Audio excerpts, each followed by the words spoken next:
Let's talk about trad wives. First and foremost, who is a trad wife? Okay, so I'm here to make a clarification video because of the big controversy going around about the term trad wife and the intent behind the term, as well as the intent behind my channel and what I post.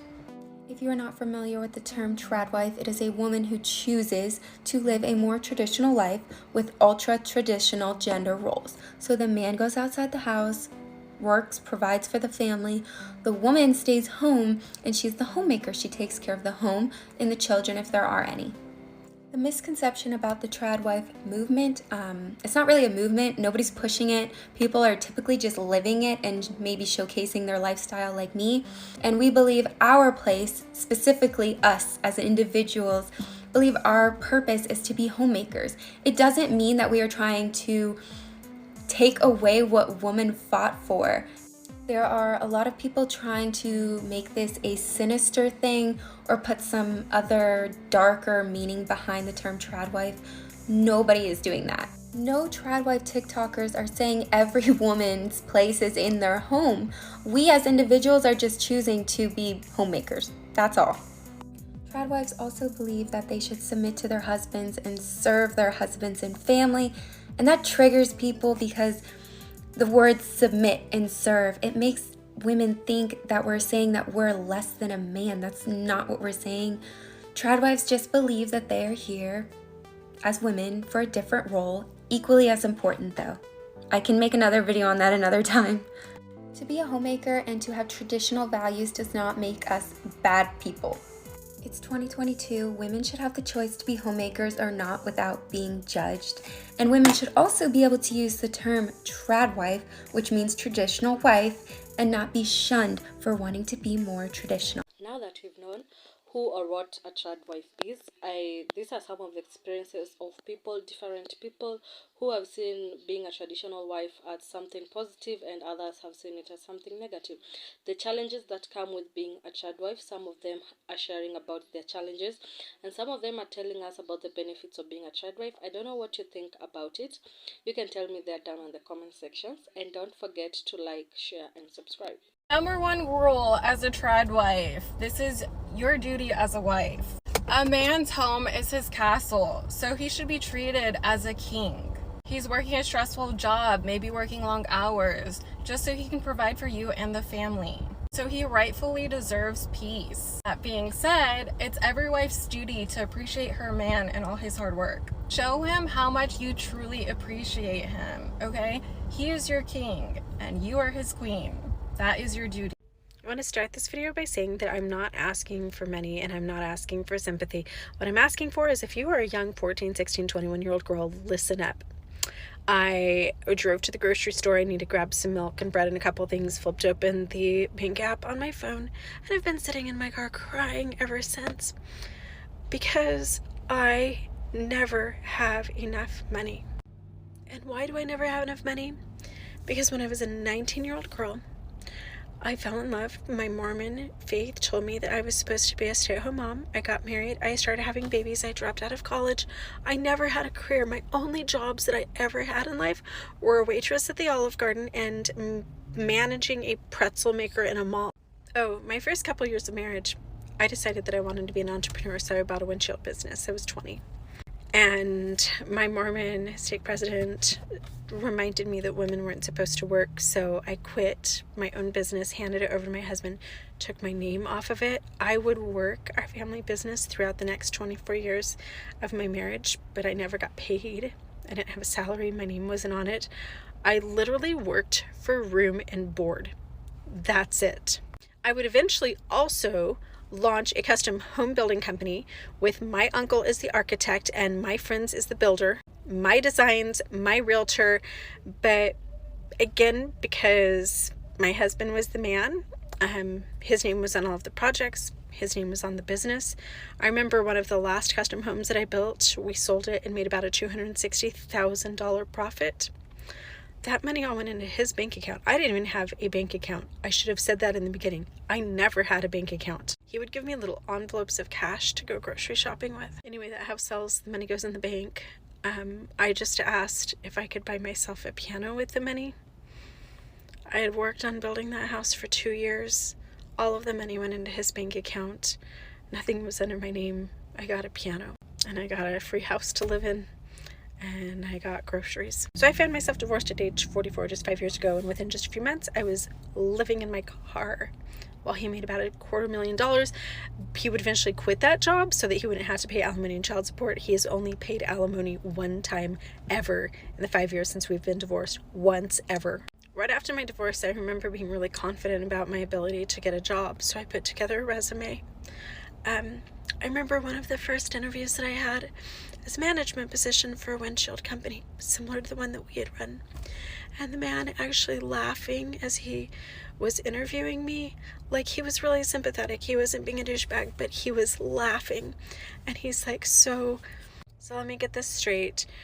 You helped manage your family windshield business with your husband, but you were mostly a stay-at-home mom, and all you did was like the marketing and the hiring, firing, and some of the strategy for the business. But it became really apparent that I needed so many more skills to have any type of management job. I couldn't even work the basic computers. He told me in the interview, please don't apply for any more jobs like this. You are not qualified at all. You're not capable of doing this unless you go back to school and get your degree or get some different experience. And so I ended up, my first job after my divorce was $11 an hour, 4 hours a day, working as an assistant to a school teacher in an elementary school. I made $44 a day. For 24 years, I lived in $1 million homes. I vacationed all over the world. I spent my summers in Hawaii. I could buy myself $500 jeans, diamond tennis bracelets. We had boats and RVs and whatever I wanted. And it never bothered me once that my financial security was dependent on that man being in love with me. I never realized that him liking me or not liking me or finding me sexy or attractive or interesting determined whether or not my children could eat, whether or not I could buy myself a fucking jug of milk and a loaf of bread. So I had my 5th surgery in 2 years, 2 weeks ago, and I'm supposed to be in bed resting, and I can't because I worked 7 days a week since my divorce 5 years ago, which is why I'm covered in paint and looking like crap. We actually have a 4-day weekend here in Tucson, and since my partner isn't working, he's working on furniture flip partner projects with me. I have no retirement. I have no savings, no education, no resume. I was almost a straight A student throughout all of my education. I went to college at age 17. I had dreams for my future. I'm working so hard to get myself out of just perpetual side hustle hell. There's not a day that goes by that I don't wonder why. Why I didn't have a fucking backup plan. Why my kids eating and having stability was dependent on a romantic relationship. Why nobody told me to put money in the bank. Why nobody told me don't have babies until you have an education and some experience. Don't have so many kids. I wish somebody had told me to put my name on our vehicle loans and to put my name on our houses. I wish somebody had told me that it's okay to put those babies in daycare for a couple days a week and go to college and have a job. And I think I need to do an entire TRAD wife sequel, because you can be happy and rich and loving your life like Ballerina Farm until the guy walks out. I want you guys to imagine for a minute, even rich Hannah, if Deanna walked out, if all of his financial backing and he had to sell the farm, and then what does she have? Find another rich boy to marry? I just don't want one more woman to DM me, comment, send me their stories, cry to me about how hard it is for them to support their families, and I am so tired of living my own story. We have to make this stop. Raise your daughters to be financially independent. Focus on their futures and educations just as much as you focus on your sons. I wish that someone had done. I used to be a trad wife, and now I'm a single mom. It all started back when I was a teen mom. I was 19 years old when I got pregnant. I was not married. When our daughter was a week old, we just eloped at the courthouse and made it signed, sealed, and delivered. We were married. I was married to a military man, and my job was to be a wife and a mom. I wasn't supposed to have any time or any thoughts about doing anything other than being a wife and a mom. I love my kids very dearly, and I do not regret my decisions to have them. I do regret my decision to pick the partner that I picked to be their dad and to be my ex-husband. I had very low self-worth and self-esteem and thought that I was only good at being a wife and a mom because that's what I was shown growing up. It wasn't until we were teenagers that my mom ever started going to college. When she got married, she didn't have a college degree.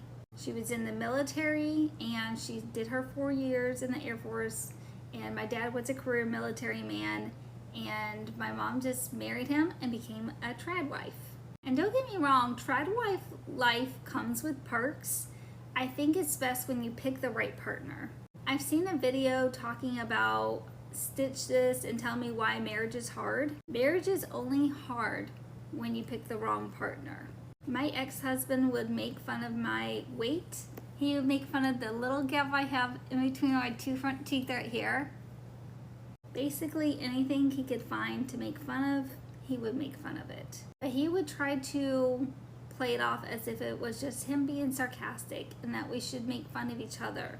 And don't get me wrong, I know there's couples out there like that, and that is the way they show their love, and I am not passing any judgment on how anybody else lives their life.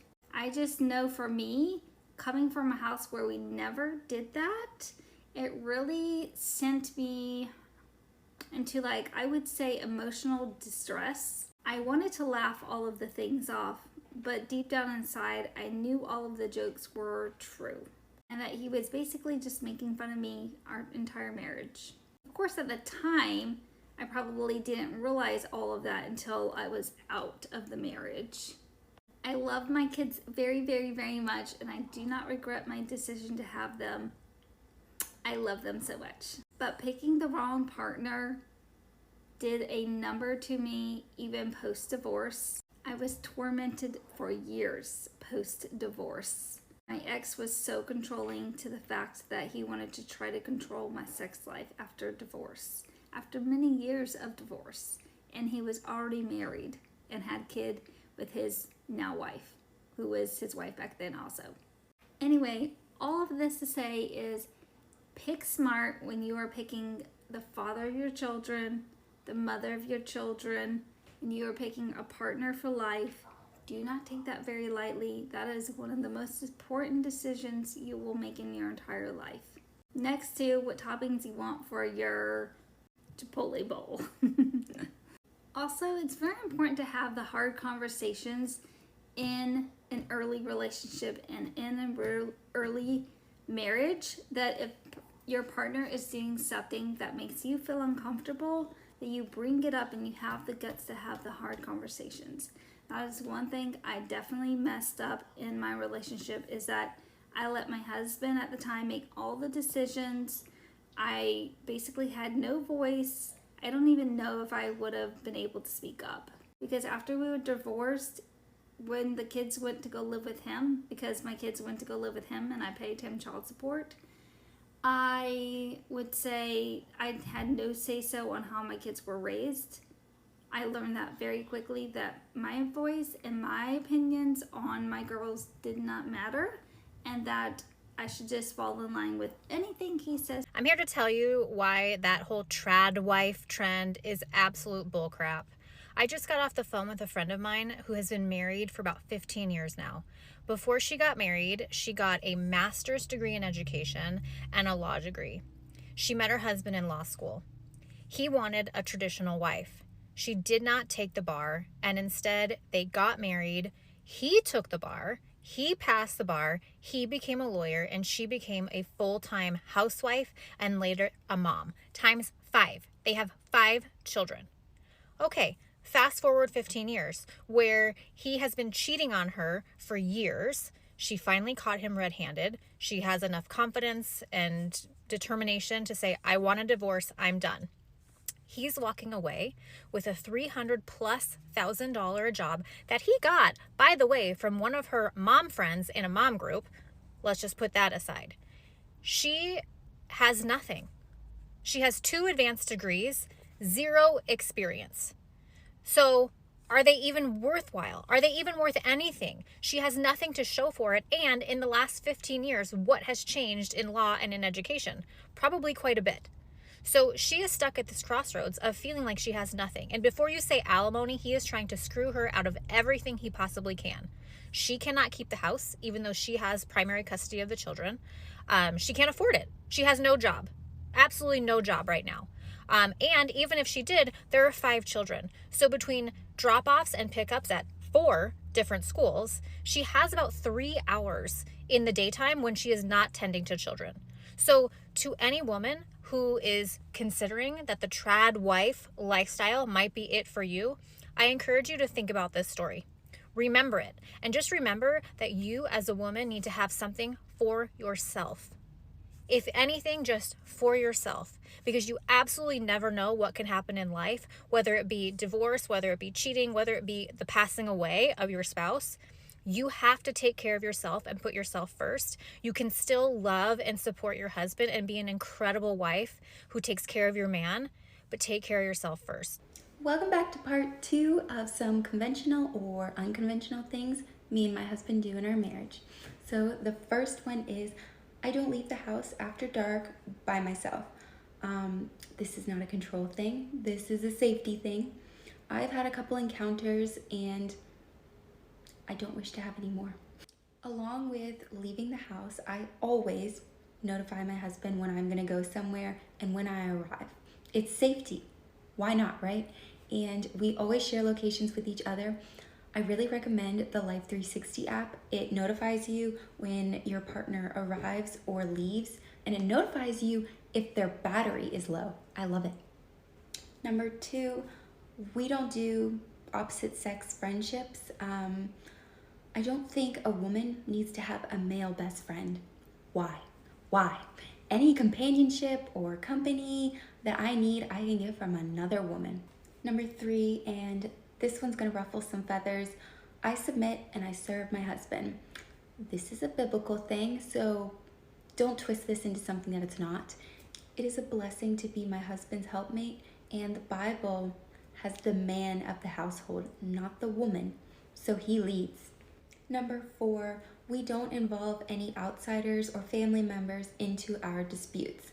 This is important because arguments, disagreements, whatever, need to stay within the marriage, and when you involve other people, it causes more issues, and most likely people choose sides, and you just don't want that. Number 5, I take my husband's preferences into consideration. So with my hair, my clothes, I like to wear the things that he likes, and typically he's not going to like something that is so outside of my norm. He's going to like the things that he sees me happiest in, and that's usually pink and bright colors, and he loves my hair more naturally curly, so that's what I do most of the time. A lot of the comments in my other video, people were asking what does he do for me, and I just want to correct you guys on something. A lot of Western women don't sit here and think, what can I do to make my man happy? No, they think, what is he gonna do to make me happy? You guys don't understand the benefits that you reap when you think about your partner before yourself. Let me know what you guys think and comment what other videos you want to see on traditional marriage. We live in a day and age where traditional homemaking has been forgotten about and even looked down on, where women are fighting to be in the same positions as men, indoctrinated to focus more on their careers and less on the home. When God created men and women more than just biologically different, our roles are meant to complement each other, not to compete. Our husbands are to be the breadwinners as we are to be the bread makers. Somewhere along the line, feminine has been replaced with feminism with the sole purpose of keeping women out of the home, which forces those to rely on the government to teach and raise our children. Marriage is falling apart because the God who created it is being left out of it. And an overall disconnect in the home because the one created to nurture it has been empowered to neglect it.